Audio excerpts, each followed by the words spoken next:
ஈராக்குக்கு வரும் மழை மேகங்களை அமெரிக்காவும் ஈரானும் இணைந்து திருடுகிறது என்று ஈராக் எம்பி கடுமையான குற்றச்சாட்டுகளை முன்வைத்திருக்கிறார்.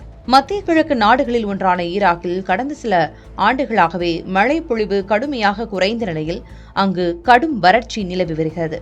ஈராக் வானிலை ஆய்வு மையத்தின் அறிக்கையின்படி கடந்த 3 ஆண்டுகளாக மழையளவு குறைந்துள்ளது என்றும் வெப்பநிலை தொடர்ந்து அதிகரித்து வருகிறது என்றும் கூறப்பட்டுள்ளது.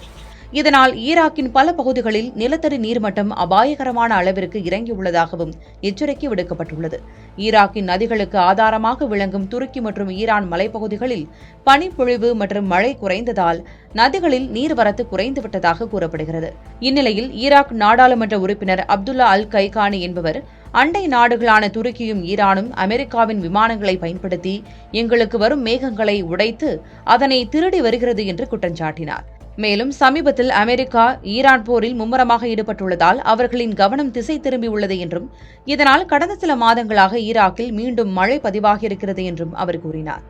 ஆனால் ஈராக் வானிலை ஆய்வு மையத்தின் செய்தி தொடர்பாளர் அமர் அல் ஜபரி தனது நாட்டு எம்பியின் கருத்தை மறுத்து அவரின் கூற்று அறிவியல் பூர்வமானது அல்ல, தர்க்க ரீதியானதும் அல்ல என்று கூறினார். கடந்த ஆண்டுகளில் ஈரானும் இதேபோன்ற குற்றச்சாட்டு முன்வைத்தது என்பது குறிப்பிடத்தக்கது. ஆனால் பல்வேறு ஆய்வாளர்களும் மேகத்தை திருடும் அளவுக்கு தொழில்நுட்பம் இன்னும் உருவாகவில்லை என்று கூறி வருகின்றனர்.